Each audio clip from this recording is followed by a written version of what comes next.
Hi, friends. Lyle here. I just wanted to take a moment before kicking off whatever episode you're about to listen to of One Clap Speech and Debate to pay tribute to a member of the One Clap and Wyoming speech and debate community, Mac Kramer. Mac was a Rock Springs and University of Wyoming debater who we tragically lost recently. Mac was unfailingly kind and supportive. Using their unique and formidable talent, they went out of their way to help any and all students, members of the speech and debate community find success. Mac was a relentless supporter of One Clap. I called Mac my brain trust because I consulted them and picked their brain on many occasions about much of this podcast. One Clap would not be One Clap without Mac. And I learned so much from their brilliance, their creative spark, their dedication, their relentless work ethic, and appreciated so much of Mac's unique wit and humor. They never failed to brighten my day. I mourn with the Kramer family and the many, many others who loved and deeply appreciated Mac Kramer. See you on the other side, Mac. Thank you so much for everything. Before the podcast begins, we would like to pay a tribute and hold a dedication of this podcast to Mac Kramer, a former Rock Springs High School speech and debate member. Mac had a great personality and dedication to what they did, and had always kept a smile on their face when things were tough. We were shocked to have heard about their loss in recent days, and our community has lost a bright and caring soul who went away way too quickly. Many of our peers are still grieving, and we want to let them know that we are here for one another. Don't ever be afraid to reach out. It's the best thing for us to do in the midst of this difficult time. At one point in time, we hope to walk alongside this great person again, whether it be in another life, world, or atmosphere. Despite the problems that are being faced, we know that the show must go on. Our condolences goes out to their parents, friends, and anyone who knew Mac on a personal level. May they rest in peace.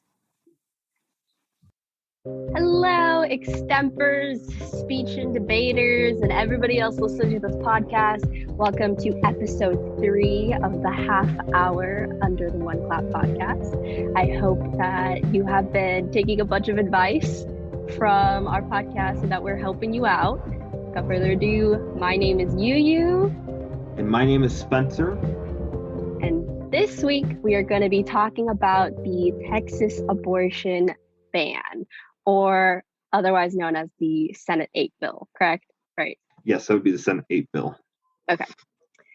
So first, before we begin, we want to thank the listeners for their support for the show so far. We have had great feedback and we've heard it's been helping, and I hope that is true for everybody that listens to this podcast. And also, before we dive into this episode, we want to put a trigger warning here. Just when discussing the topic of abortion is already a sensitive issue, but other topics such as like mental and or physical abuse, sexual assault, rape, and incest will also be mentioned. We also acknowledge that this doesn't just affect women, it affects the LGBTQ plus community, and we'll talk about the effects on this community with the most accurate statements and information that we can find. We will admit we are both straight and somewhat privileged, so we want to be able to represent this community as best we can and make a safe environment throughout our show and just generally. But if you are ever in a type of situation where you experience sexual assault or rape, which hopefully you will never have to be in, please contact the National Sexual Assault Hotline at 1-800-656-4673 and seek any type of help or guidance you feel you need. We also want to just be straight up about it. We are both heavily pro-choice, and there might be some of that bias throughout this episode, but we will provide you fact-checked and accurate information as we can. Yeah, that's going to be something that I think a lot of listeners need to pay attention to. We're going to do our best. This is a very difficult topic, and I think a lot of the listeners need to understand that. Both of us have our opinions. Both of us have our beliefs. We're going to work on it to try to make sure that both the pro-choice and the pro-life side of the coin are heard and are expressed in this episode. Yeah. And as always, we encourage open-mindedness so that you're better able to form well-informed opinions. Without any further delay, if you are all cool, we're going to jump right into this. So this law, we're going to start with the law in general, okay? What is the law? What does it say? Because a lot of people probably don't understand it. And the truth is, this law is super complicated. It's kind of one of the weirdest laws I've ever seen written. When you actually take a look at how it's put together, it's not like a law that you just genuinely see. If you go into a Congress round for speech and debate, you know the way that a Congress bill looks like. This is not that. This is very, very different. So how we're going to describe this law is like an amendment. Okay? It's more of they've got previous sections, or each of the sections that are in this bill are revisions to original things that were put together by the state of Texas. When you look at Section 3, for example, it amends Chapter 171, which is a health and safety code. And it breaks that health and safety code into a number of different parts to revise what it says so it can fit a brand new law per se. So it's important to note that each section in the law is made to amend what was previously in place. This is so rather than looking at this as a law, even though it is a law, it's more of like a long amendment and a change to what was originally in place. I also want to point out a few other interesting notes about this law. So the state of Texas officially terms this as the Texas Heartbeat Act. Okay? That's not something that you're typically going to hear when you're reading the news. You're often going to use the terminology of Senate Bill 8, or they'll even just say the Texas abortion law. But technically speaking, if you were to read a more of like a collegiate paper on this, this is going to be referred to as a Texas Heartbeat Act. That is their original, and that's how they have titled this. Okay. Section 2 was kind of interesting in the law, and it uses this exact wording. Quote, the legislature finds that the state of Texas never repealed, either expressly or by implication, the state statutes enacted before the ruling in Roe v. Wade of 1973 that prohibit and criminalize abortion unless the mother's life is in danger, end quote. Okay, there's a big takeaway from this. Abortions were never changed to the Supreme Court ruling in 1973. This is prior to that Supreme Court ruling. Okay, so this abortion law just became in place for after, what would that be, 50 years now? Hey, so this has not been something that's been changed for a very long time. As the Texas Tribune stated, it was originally 20 weeks before an abortion was considered illegal in the state of Texas, while pill-induced abortions were illegal after 10 weeks of pregnancy. So looking at this kind of just from that general perspective, right, there's a lot that's changed just in the passing of this bill. A law that's been in place for over 50 years has all of a sudden got changed in the matter of a few minutes. Okay? And that's kind of the big issue that you see with the Texas Heartbeat Act, right? It is a monstrous change from the original abortion laws that were in place prior to Roe v. Wade. CBS News notes these 5 as the biggest changes that people need to know. The first one is that abortions are banned 6 weeks after pregnancy. And in some cases, there is an argument that states that most women don't even know that they're pregnant by that point. And that is a really big deal, because if you find out that you're pregnant in the 7th week of pregnancy, there is no way that you are able to have an abortion. So that is a pretty quick pro-choice statement. But all things considered, abortions are banned 6 weeks after pregnancy, period. Okay? The second thing, anyone who provides an abortion or helps for access to an abortion after 6 weeks can lead to lawsuits by private citizens in the state of Texas. This is where this law gets really weird. When it says private citizens, that means anybody, okay? Anybody that is not specifically involved with the government in any shape or form. Okay. So that could be your neighbor, that could be your best friend, that could be your mom, that could be your dad, that could be your child, right? Anybody who provides an abortion or has helped for access to it is immediately entitled to a lawsuit by anybody, which gets even weirder. So the third thing that is looked at with this law is in court, there's no need to show a connection or proof of injury. So a really good quick argument to this would be, well, what if this never happened? So it's kind of this really big blur of a law that's built based off of lawsuits. So somebody can turn around, submit a lawsuit against somebody who has had an abortion, okay, and say, this person has had an abortion illegally 7 weeks in pregnancy, for example, okay, and I am going to submit a lawsuit against that specific person. And I don't have to show connection or proof of injury to show that they illegally had an abortion. Okay. No need to show it. The fourth thing is if the law is violated and I win that lawsuit, okay, there's a $10,000 fine minimum that's paid to me. Okay, it's paid to the private citizens, which is kind of an odd feature to this law, kind of a really confusing part to where it's not paid to court, it's not paid to the government, it's paid directly to the person that brought it up. And if it's proven as a violation, it is done through, or the fine gets paid to the person who called the person out.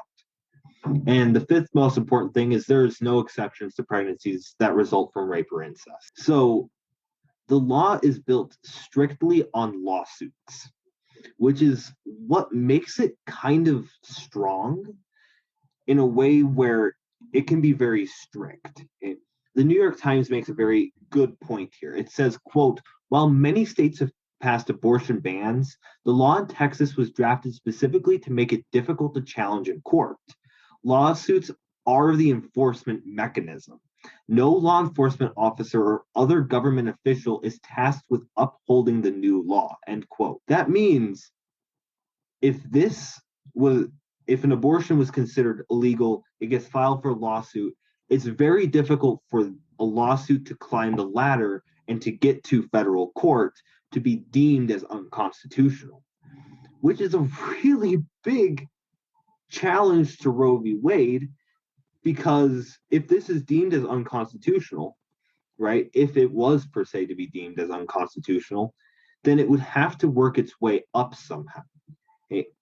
But it really can't, considering that it's private citizens that are filing lawsuits, which is kind of a big loophole to the whole Roe v. Wade problem.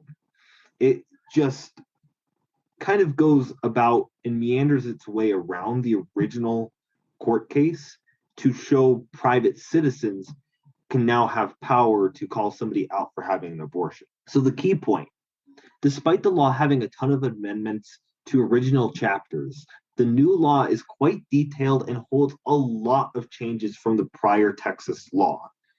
And that's kind of where we're going to get into this whole discussion of Roe v. Wade that UU is about to bring up. But that is a really key point here. This law is private citizens filing lawsuits. This has nothing to do with government officials trying to uphold the new law or a law enforcement officer trying to uphold the new law. It can be the person's next door neighbor, it could be their mom, it could be their dad, it can be literally anybody who deems that this person has had an abortion. And we'll talk a little bit about how that affects, the states and everybody else a little later on. But before we do that, we should dive into Roe v. Wade and what it says and what it means, basically. So the Texas law, not only does it hold a lot of changes to previous Texas law, but it also has affected the precedent that was set by Roe v. Wade, like Spencer said. This is the famous court case that happened between 1971 to 1973. And I'm kind of getting ahead of myself here, so let's break down Roe v. Wade and what it actually means. So I'm sure most of us had heard whispers of this court case in a history class or in a legal studies class, but those classes probably skip over the most important details that make it matter. Well, oddly enough, Roe v. Wade also takes place in Texas and also contests a Texas abortion law. So it's important to note that Texas has an abortion law, or has had an abortion law, and Roe v. Wade was the one that overturned that law and made it illegal and unconstitutional. So the story is Norma McCorvey, or more famously known as Jane Roe, was pregnant with her third child at age 21. Her mother was raising her first child, and her second child had been given up for adoption. She wanted to terminate her pregnancy, but at that time, Texas prohibited all abortions unless it was a medical emergency or the pregnancy arose due to incest or rape. Her solution was to claim that she had been raped so that Texas could grant her an exception. She was then put into contact with two lawyers who were already working on a case against the abortion ban. Granted, she did end up having the baby anyway and gave it up for adoption, but they still went forward with the case. The Supreme Court ruled in favor of Roe with a 7-2 decision, agreeing that the abortion ban violated her 9th and 14th Amendment rights. Now, if you don't know, the 9th Amendment states that the Bill of Rights doesn't confine all civil rights to these 10 amendments. There can be other civil rights that exist, and allowing the right to privacy to be considered a civil right was what the 9th Amendment did. The 14th Amendment states that no state can deprive a U.S. citizen of life, liberty, or property without due process of law, which also implicitly grants the right to privacy. And when we talk about the right to privacy in this case, it's important to note that it just applies to the doctor-patient relationship, meaning because of the oath doctors take, the information shared between the two parties need to remain private. That's not possible if Texas is banning abortion, in which the doctor has to share the patient's information to the state and reveal her medical consultation and what she has gone through. I took a course in bioethics senior year, shout out to Professor Sheldon at Northwestern University, and he shared a beautiful quote by Justice Blackmun that perfectly sums up the reason why abortion bans should never be dictated by law, stating, quote, "We need not resolve the difficult question of when life begins, when those trained in the respective disciplines of medicine, philosophy, and theology are unable to arrive at any consensus. The judiciary at this point in the development of man's knowledge is not in a position to speculate as to the answer." Basically, this is saying that if these professionals and experts in their field can't even figure out and decide when life begins, then what right do lawmakers have to dictate when life begins and basically ban the abortion is on the basis that we are killing a life. And more recently, as you've heard, the Supreme Court ruled in the defendant's favor in Whole Woman's Health v. Jackson. Now, the Hill article claims that this negatively affects Roe v. Wade and limits it directly because the court didn't declare the Texas abortion ban unconstitutional. But there are some misconceptions here. While Roe v. Wade does ban abortion on the basis of the right to privacy, it's also banning the abortion ban as long as the law, the government itself, is the one banning the abortion. But because, as Spencer said, this is civil lawsuits with individual citizens suing other people, it's harder to enforce Roe v. Wade here because it's not the government directly doing it. So I'm not saying that the Texas heartbeat bill is good or right. I'm just saying that this court case was not the one to stop this law. Whole Woman's Health is an organization based in Texas dedicated to getting women affordable and accessible abortions.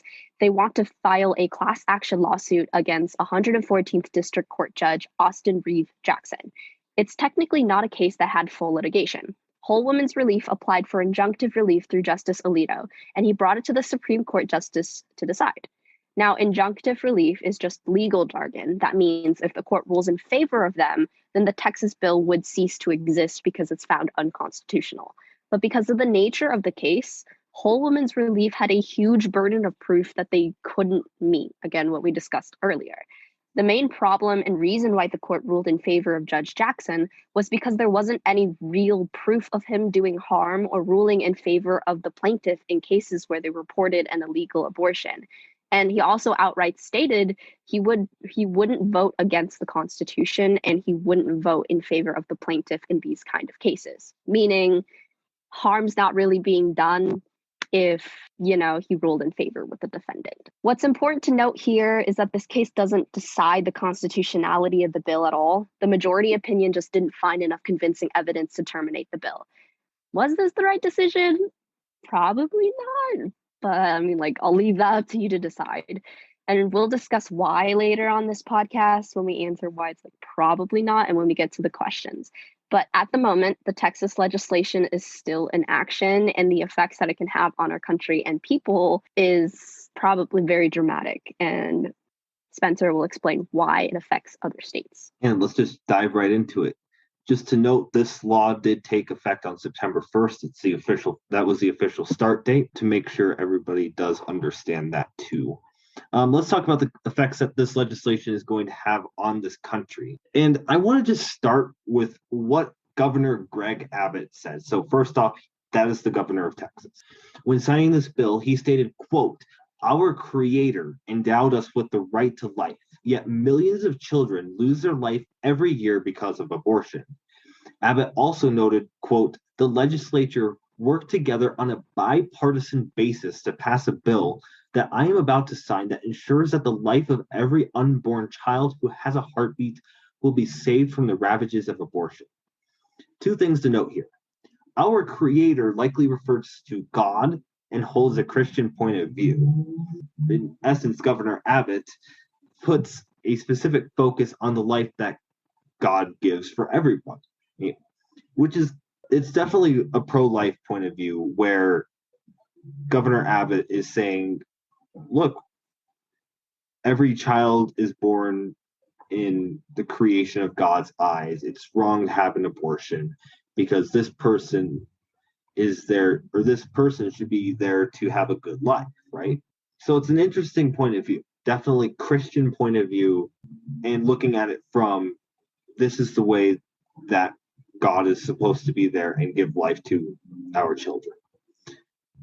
Governor Abbott also illustrates that this was a bipartisan basis. I want to explicitly state that that is wrong. The bill information that you are going to find is that this is passed by Republicans mainly. Okay? This was completely down the right side of the aisle. The information, we have the exact bill linked in the sources, and the bill physically states that, not in the bill, but where it tells you the spectrum of the bill, it was a partisan bill by Republicans. Okay? There was no bipartisanship on this bill.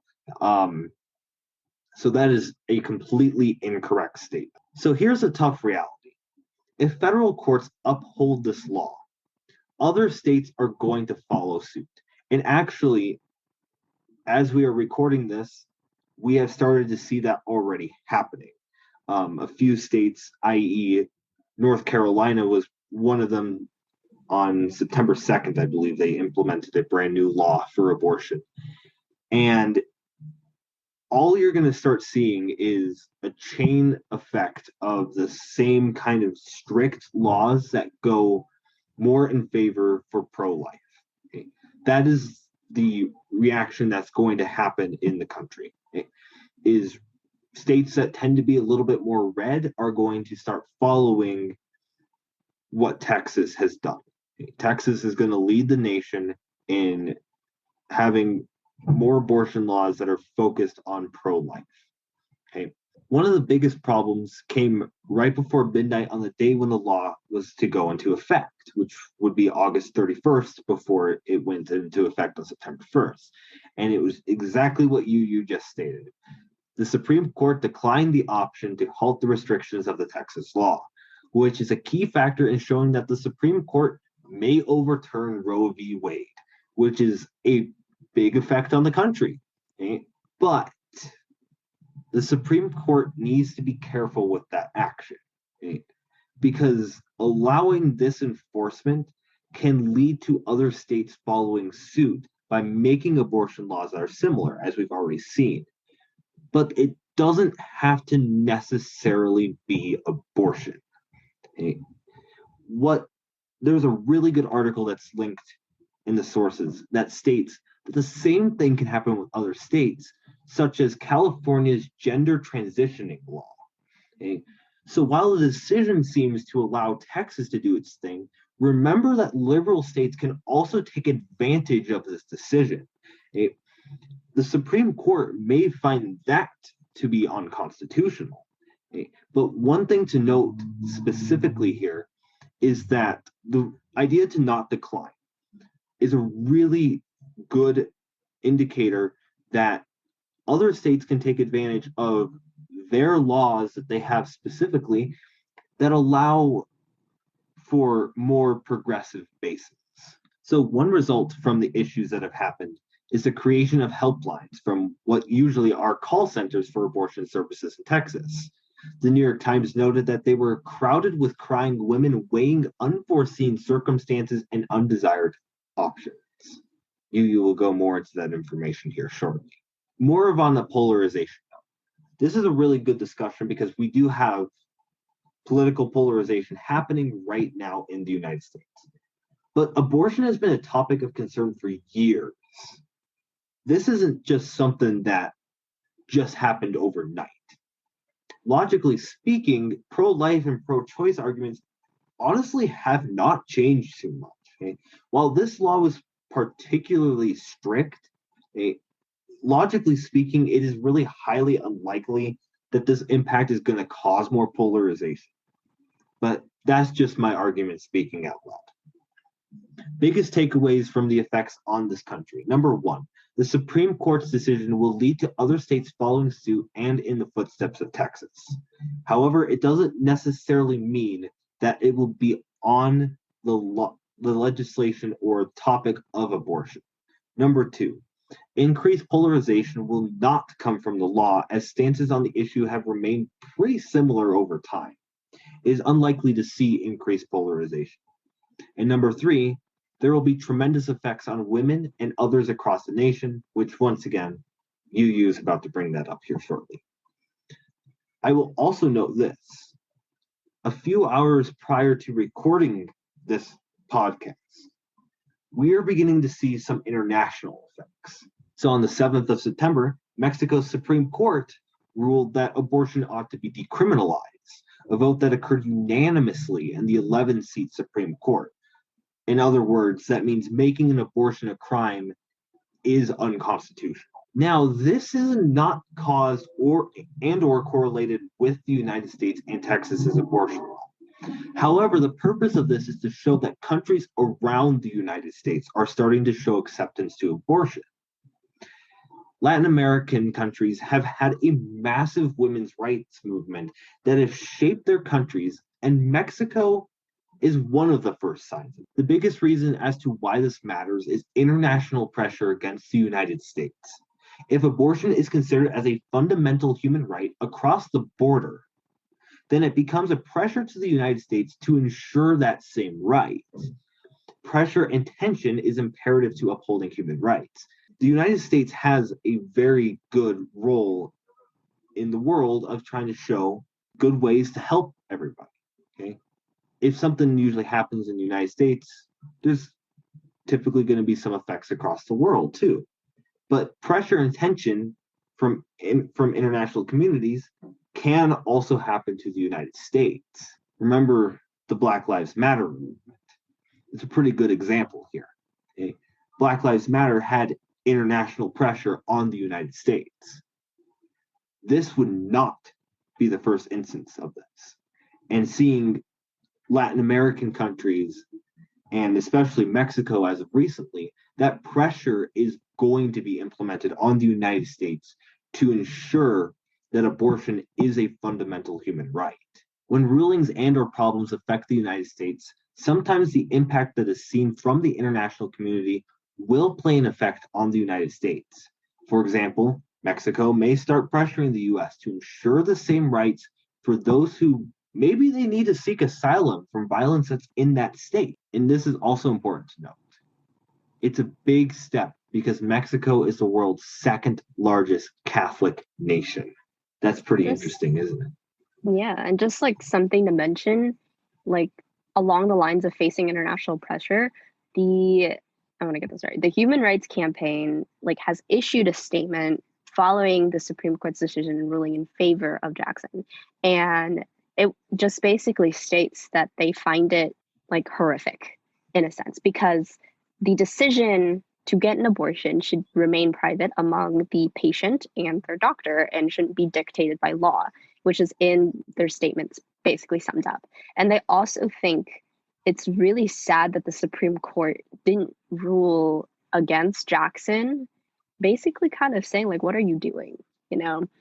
And that could be a wake-up call for some of our legislators, or it couldn't, or it just doesn't matter. But they are facing pressure nonetheless. And like with that, we have to get into the nitty-gritty on how this is affecting people right now, which is a really sad part and where the trigger warning at the beginning of this episode will mostly take place.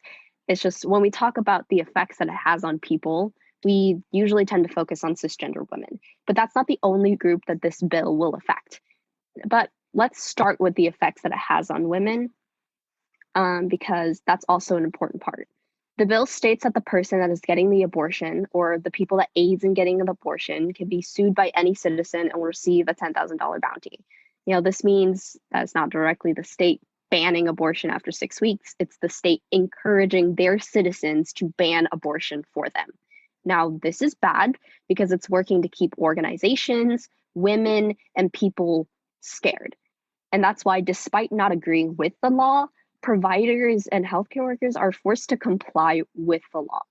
Now, this also means it's harder to take down at the federal level since it's not directly the state suing women, it's other people, which is why we saw the whole Women's Health v. Jackson court case fail to stop the law and why it's sending chills down everyone's spine. Because if this can misdirect the Supreme Court, then people in other states will also feel the negative impacts too, meaning more people are hurt and more people are faced with emotional and mental trauma and physical trauma too. But at the moment, the people that are affected the most are those in Texas. When discussing the women that are affected, it's mainly the ones that are in the lower and working class.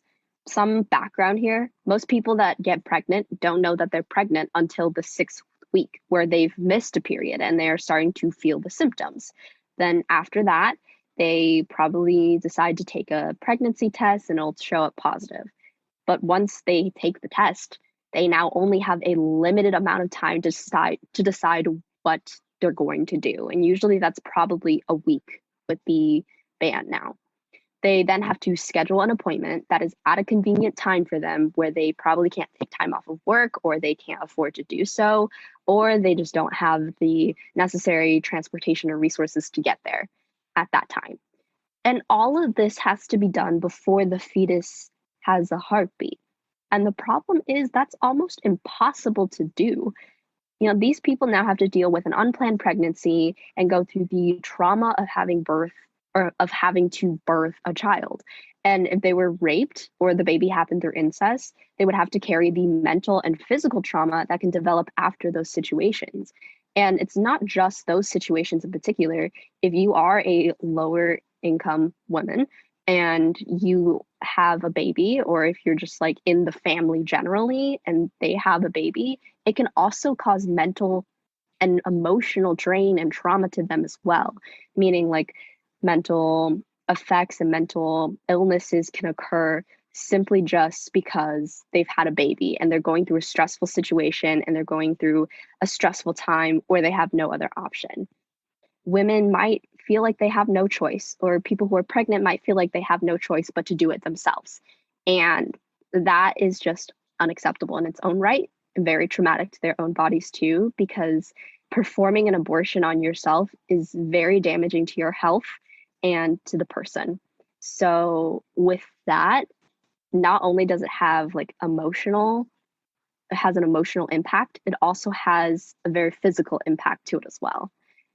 the law that's trying to prevent abortions from happening might even have the chance of increasing abortions, but illegal abortions that are not clean, not right, and do a lot of damage. This also violates women's privacy because if sued, their medical documents from the clinic will have to be revealed, which directly goes against the precedent set by Roe v. Wade and also put more emotional trauma on the defendant. No one really wants their medical records to be explicitly revealed. Like, there's a reason why doctors and physicians pledge an oath of secrecy so that the patient feels comfortable sharing that information necessary to get them treated correctly. And this, again, doesn't just affect women. People are already looking to sue reproductive clinics no matter what they did. Now, this drains resources from those clinics or the organizations, which negatively impacts not only women, but the LGBTQ plus community too. Draining those resources can sometimes lead to clinics shutting down or clinics not offering their services because they're scared they'll get sued. And they don't just help women with their reproductive needs. They're also the ones that prescribe hormones to transgender people. And centers that focus on LGBTQ plus reproductive health can also be affected this way in Texas, limiting already limited resources to their community. If they're focusing on their resources to fight off lawsuits, that's less resources that goes to HIV and AIDS prevention and cures, less resources that goes to sex education generally, and less resources that goes to hormone therapy for transgender people. And so we see that it's not just women that's affected by this law. It is everybody associated with it. And the LGBT community and just generally, it can affect a lot of people and has a bunch of negative effects. So that was a lot of sensitive information to unload. So let's take a breather and we will get into the questions that will pop up probably in next time. All right, the first question that we have: is the Biden administration priming itself for a battle to pack the Supreme Court? This is an outdated question. Hey, I found this question back when it was in May, right? But now, especially with the decisions that have just recently happened with the court case that Yu was talking about, this is a really good time to start asking this question, because it was a big question that then candidate Joe Biden was questioned with after the quickly passing through of Amy Coney Barrett. So now this is a really good time more than ever to ask this question. And I actually want to start with Yu here rather than take a jump at it. I kind of am interested in seeing which side you take first. And I want to know what your answer would be to this question. Yeah. For me personally, I would answer no. And there's a couple of reasons why I would answer no. And that's just because the Biden administration itself doesn't seem like they are, going to do anything to pack the court. Like, there's no plans really in the agenda to pack the court. And despite Biden saying and stating that they will pack the court, that hasn't happened. It just doesn't feel like it's going to happen. And while you can say that this might trigger him packing the court, there should have been other things that would have triggered Biden packing the court.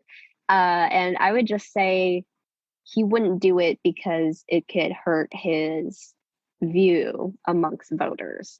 If he wants to be reelected in the office, then packing the court probably doesn't seem like the right decision. But if you wanted to go with yes, there are a couple of reasons why it could be a yes too. Like, for example, the Supreme Court decision in the recent court case on September 1st was a 5-4 decision with Chief Justice Roberts, which identifies as a conservative, voted with the liberals. There's 3 liberals among the Supreme Court and the rest are conservative. But Chief Justice Roberts voted with the liberals and they still didn't get what they wanted. So that's a reason that could, nudge Biden to pack the court so that it's fair or have more Democratic say. And by Democratic say, I mean left say in the court. Another reason why he would probably pack the court is because there's pressure from Congress, from the Democratic Party in Congress, stating that, like, this is an issue, you need to fix this problem. Packing the court is probably the fastest solution that you'll get. And that could pressure the Biden administration to pack the courts too. This is definitely, I actually think that right now, this is a very good topical question. We definitely had this conversation when society was talking about what was President Biden going to do, especially seeing that Coney Barrett went through so quickly, right?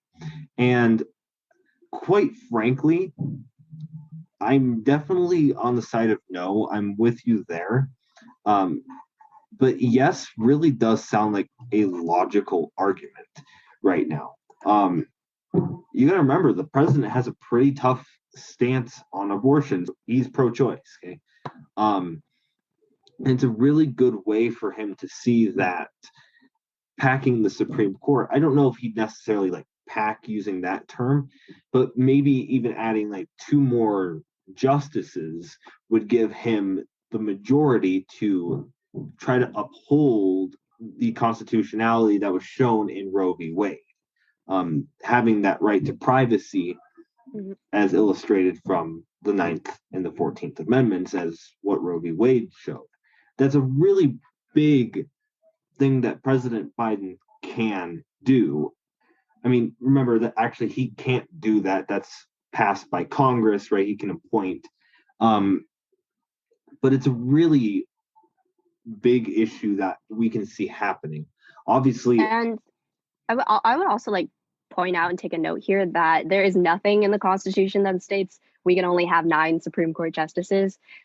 Usually what's happened throughout history is that they've added the number of Supreme Court justices to 9. We just haven't added any more than that. But it's still possible that he can add 2 more Supreme Court justices. Yeah, I was actually even researching that yesterday. There is nothing in the 3rd article. There's been statements over time that people have stated, like, there's been maximum amounts of justices that you can have, or a minimum amount. There's really nothing that says it anywhere. That can make it to where he can add, or the Congress can add 2 more justices, right? And Biden can appoint 2 more, or add 7 more, and Biden can appoint 7 more to it. For a long time, it's remained at the 9 that it is now.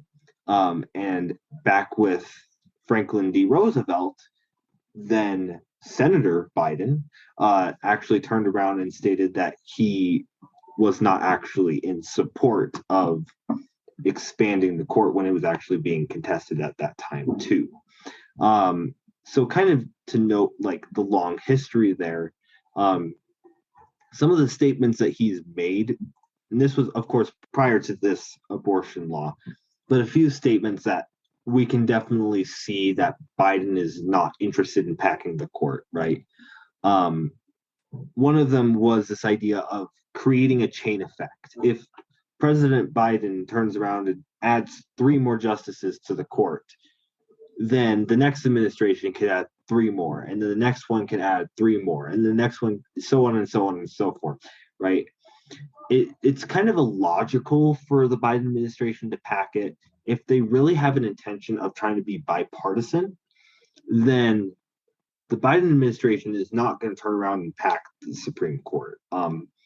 However, it is a really big thing to keep into consideration, because if they really see Roe v. Wade as a big, like, monumental pro-choice option, it is something that should be considered a little bit more, rather than just looking at it and saying, hey, we're going to pack the Supreme Court, or not pack the Supreme Court, or however you want to look at it. And so the second question is, will the Supreme Court eventually find Texas's recent abortion law unconstitutional? And Spencer, if you want to start with that, because I started last time. Wow, throwing me right under the bus. So I'm going to answer yes. I found a really good article. It was by Newsweek, not by Newsmax. We trust Newsweek instead. And it had a kind of a more famous attorney by the name of Alan Dershowitz, and he made this preposition that the Supreme Court's eventually going to find the Texas law to be unconstitutional. While it is difficult for it to go up in the ranks, what he discussed was the law failed to undergo what in legal terms is called stare decisis. Okay, kind of a mouthful. Okay, this refers to the doctrine that court rulings should be guided by legal precedent established by previous judicial decisions. So, the Supreme Court technically is supposed to follow Roe v. Wade, okay, and that is based off of that legal doctrine. Okay, they're supposed to undergo what's happened in the past, and follow that over time. That's kind of just general way of looking at a legal perspective, right? But here's the thing: he made a pretty good claim. The Supreme Court dodged judicial review here. They definitely did not follow upon this legal doctrine that is supposed to be in place. But obviously, you can answer this to be no. And just kind of with the background information of understanding the law, right? The design of having private citizens conduct lawsuits, it's going to be incredibly hard for this to reach the Supreme Court again, which in turn is going to be hard to conduct some sort of judicial review on whether the specified law is deemed as constitutional or unconstitutional. I definitely think that this is a very interesting topic. Yeah.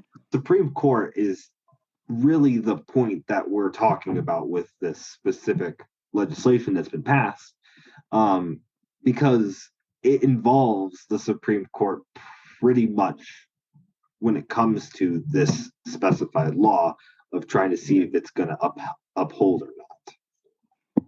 Yeah, and I will agree with you. I personally think that the Supreme Court will eventually find the Texas abortion ban unconstitutional. As we've already seen, there have been threats to women and women's privacy and their safety, which is already merits for it being unconstitutional.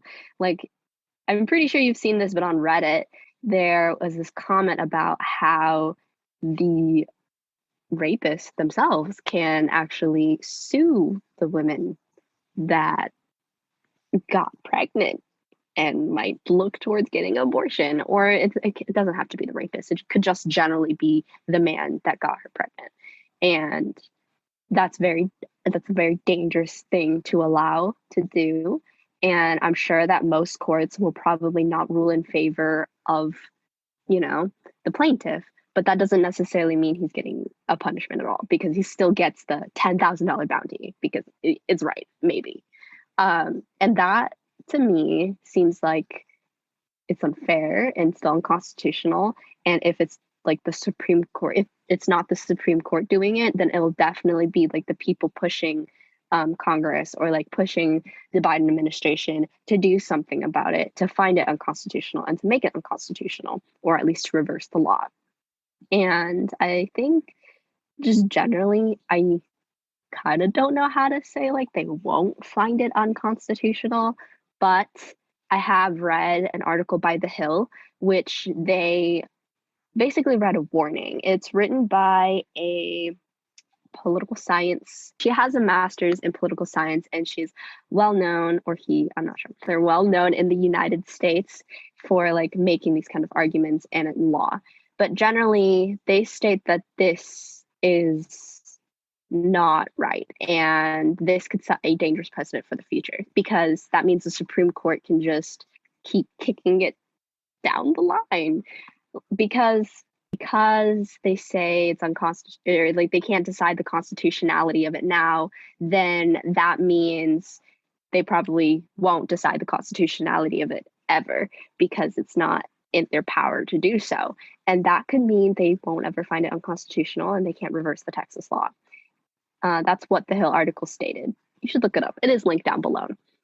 Another thing just generally is that, is it ever possible to do it with the way that the Supreme Court is set up now. For example, with Amy Coney Barrett and her colleagues, they have a majority of conservatives in the Supreme Court. And they always say, you shouldn't ever have your own party be the influence of your decisions. You should always based on law. Some people are different.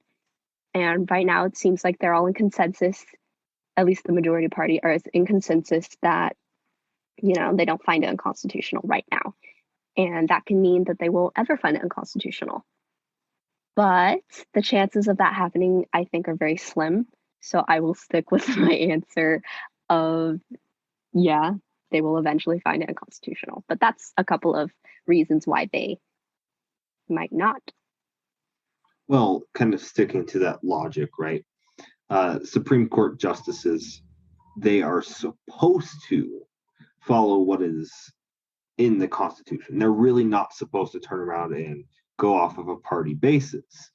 And that is pretty scary, all things considered, with looking at really what happened here, especially when it went up to the Supreme Court and they declined to even listen to it, right? It was a 5-4. One conservative of the 6 went to go against, right? 5 conservatives voted. It was pretty much a party line decision. It wasn't one that was just truly based on the Constitution. So it is also important to note that Supreme Court justices aren't supposed to go with party lines. Supreme Court justices are entitled to, when they listen to this, to determine whether or not this is constitutional or not. Okay. So the fact that we have 6 conservatives and 3 Democrats, we know, on the Supreme Court, and they declined to listen to this in a 5-4 vote, with only one conservative going with the liberals, is kind of a big deal, because we see this split that we're trying to make something more partisan when it's supposed to be following what the Constitution is supposed to say, right? It's kind of interesting, all things considered, because Supreme Court justices are supposed to be following the Constitution. Thus, if this case is really this case is a pretty important case, they should not have declined to listen to it, because it shows that they're willing to undergo judicial review. But for some reason, our Supreme Court justices chose not to do that. Yeah. And another thing just to mention here, this court case that they decided on, yeah, they went the route of, this is unconstitutional. They didn't have enough evidence to prove that it was unconstitutional, which I think is kind of weird, because you can go the route of that it does violate your right to privacy, and that is unconstitutional, or at least unconstitutional based on the precedent set by Roe v. Wade. And I think probably what they did here was just go a different route than just the right to privacy. They went the route of interpreting Roe v. Wade as the law making decisions about abortion laws. And because this abortion law doesn't necessarily surround the state and doesn't have direct influence from the state or the government, then it makes it a little harder to decide its constitutionality, just because it's not the state making the decision, it's individual people making the decision. And again, that's the reason why it was so important to bring up in the first place. Absolutely. The law, just in general, is complicated, but we're definitely going to see some people try to benefit from it. I think that's an easy way to put that. And like I said, we're already seeing a huge chain effect to where this law, at some point in time, is going, even if it's hard to make it to federal courts, at some point in time, it is going to make it. And I think that's something that people need to keep into consideration, because it did it once, even though that happened before the law was in effect. If somebody does turn around in the midst of a lawsuit and say that what you're doing is unconstitutional, that can work its way up through the courts. And that is something that we ought to consider. I think it's also important to note things don't just go right to the Supreme Court. I think that's also a good piece of information that everybody needs to know. It does start at a local level, and then it's got to get appealed. And each time it gets appealed, the judges have to make the decision about whether or not they're willing to hear it. And that's why when we mentioned it's hard for it to get to the federal court, it's difficult for it to get to the federal court because it also has to stop through a state level. Okay. And you got it. So it'll start like at a local or county based court. You'll move up to a state and you got to go to the federal court. So that's one reason why it would be very difficult for somebody to be able to climb the ladder. But all things considered, if this gets challenged enough to where it's continuously getting appealed to higher courts, it should, in theory, be able to make it.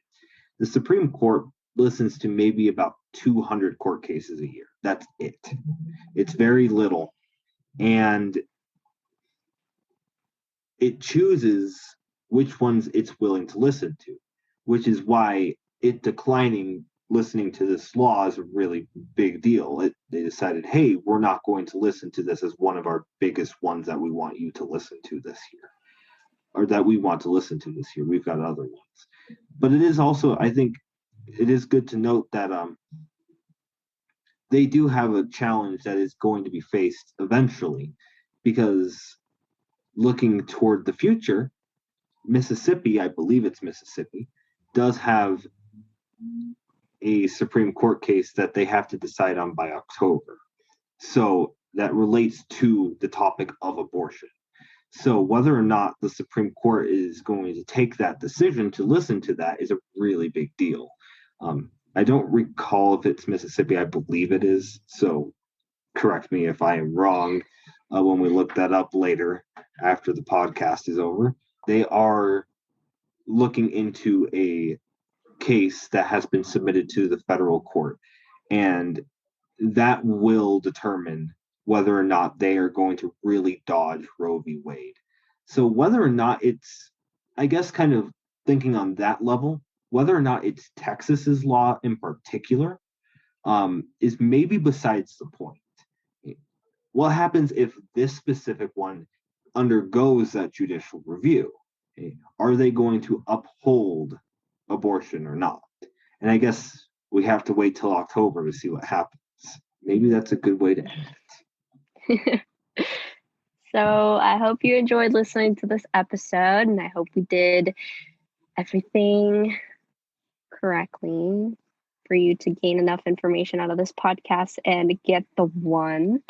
Let us know if you did. Let us know how you did. If you have any questions, comment, concerns, please feel free to DM either me or Spencer. I'm not going to make that mistake again. Yeah, we are always on social media, or at least I'm always on social media. That's like half of where I get my news. I will respond to you in a timely manner. And just generally, I think if we have like enough questions, we might do a Q&A episode.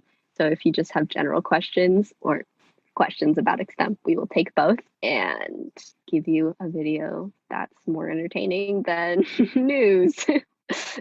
Absolutely. Thank you all so much for the tremendous support.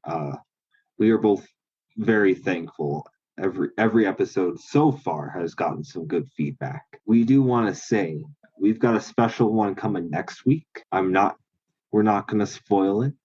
But we were pretty excited to hit this topic. It's going to be a really good one. I know a lot of people have some questions about it. They don't entirely understand it. Maybe that gives it away. But it will be a really good topic, and we hope that everybody is looking forward to next week's episode too. I will give a hint. It doesn't just apply to extempers this time. It might also apply to debaters. So extempers, let your debate friends know. Or maybe you are a debater too, but let them know. Yeah, we kind of just looking at it in general, and maybe we'll announce this quite a bit. I will say that looks like election cycles are about to come too. So we're going to be the election central probably. We've got, just to kind of give an idea for people who are interested in following the news, maybe this is a good way to kind of really end it here. Just for those who are paying attention, Governor Newsom is up for his recall on the 14th of September. That this episode should air on the 13th, so that will be tomorrow. And then Canada has, I believe it's a general election. The Liberal Party is kind of in an interesting stance right now for Canada. And then on the 26th of September, Germany is up for its elections. So we are going to probably be election central for a little bit. And that'll be really good for like international extempers, and people who are interested in international politics. There's a lot of really good information on how their election systems work, and kind of how all of their legislatures work. And as a political science major, that is what I study. So there will be some really interesting facts that we can talk about when it comes to these election cycles coming up. And there's obviously more things happening than one thing a week. So if you have any requests, please feel free to send them our way too, and we will consider doing them. As always, good luck, have fun, and thank you so much for listening. Thank you all. Have a great rest of your day. Peace. Thank you to Yu and Spencer for another excellent episode of The Half Hour, and on a controversial and spicy issue to boot. Be sure to check out the notes for the podcast on the One Clap webpage for links to many resources put together by Yu and Spencer. Keep yourself sharp, extempers. Don't miss an episode of The Half Hour. If you have a question or maybe an idea for One Clap Speech and Debate, shoot me an email at lowwiley@gmail.com. or reach out on the One Clap Speech and Debate podcast website or social media linked in the show notes. If you want to support the show, check out the Patreon, also linked in the show notes. Thank you so much to our current patrons, Terry, Tina, Melissa, Brenda, Aaron, Beth, Laura, Debbie, Ashley, Marcus, and Londi. Do you enjoy One Clap Speech and Debate? Are you getting help from our episodes and resources? Well, maybe you can help us grow and provide more resources to new coaches and competitors. Please tell a friend or tell a fellow speech and debate enthusiast about us and encourage them to check us out. Thank you so much for listening to The Half Hour on One Clap Speech and Debate. We'll see you next time. One clap.